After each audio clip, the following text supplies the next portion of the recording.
Bismillahirrahmanirrahim. Baik, kita masuk pada pokok bahasan ke-10, analisis proses konseling dalam studi kasus. Seperti yang kita tahu, praktik konseling merupakan pekerjaan yang profesional. Oleh karena itu, seorang konselor tentu dituntut memiliki pemahaman secara menyeluruh terkait tujuan, struktur, dan proses konseling sehingga dapat menganalisis suatu kasus dengan baik.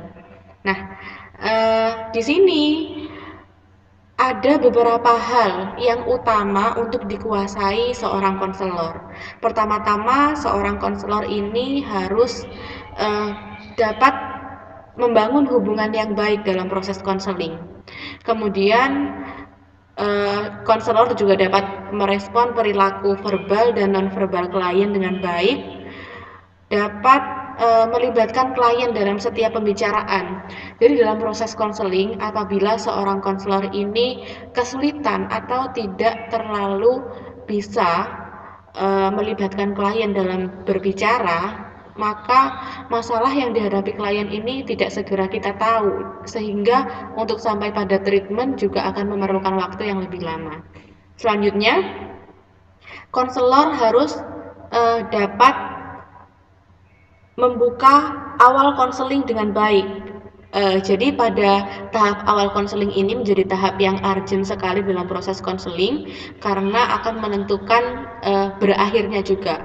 Apabila seorang konselor dapat membuka proses atau kegiatan konseling ini dengan baik dan diterima oleh klien, maka pada tahap akhiran nanti atau penutupnya juga akan mengalami hal yang mudah dan hal yang baik juga.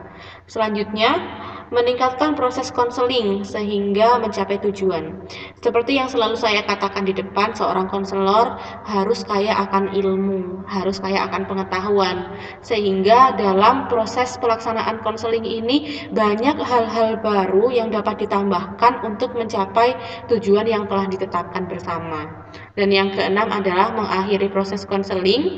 Pada proses pengakhiran ini ada baiknya proses ini menjadi bermakna. Bermaknanya seperti apa? Barangkali masalah-masalah yang kemarin-kemarin itu dihadapi klien, hari ini sudah terlihat atau nampak jalan keluarnya.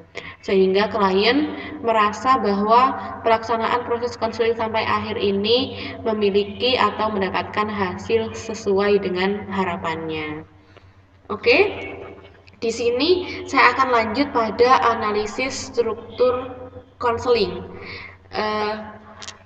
Struktur konseling ini adalah susunan proses konseling yang dilakukan konselor secara sistematik. Nah, di sini diawali dengan menciptakan report atau suasana yang baik, membuat kontrak, yakni melakukan sejumlah persetujuan atau penetapan-penetapan selama proses konseling akan berlangsung.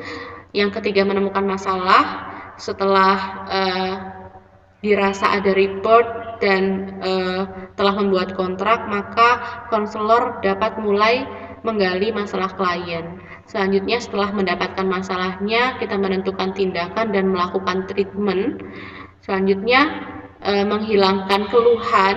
Jadi apa yang menjadi keluhan dan hambatan-hambatan klien ini akan kita selesaikan, dan di tahap terakhir ada evaluasi serta penutup, yakni evaluasi secara umum dari kegiatan konseling dan dilanjutkan dengan reinforcement atau penguatan-penguatan, kemudian kritik saran, lalu penutupan atau sesi konseling akan diakhiri.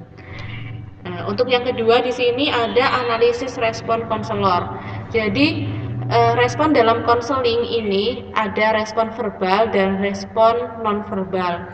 Respon verbal ini lebih pada sesuatu yang diucapkan atau sesuatu yang dilahirkan dari mulut. Sedangkan respon nonverbal ini lebih pada tindakan atau sentuhan-sentuhan yang sifatnya adalah kita memegang atau menggapai sesuatu itu yang menjadi subjek. Mungkin untuk pembahasan bab 10 cukup sampai di sini. Terima kasih perhatiannya.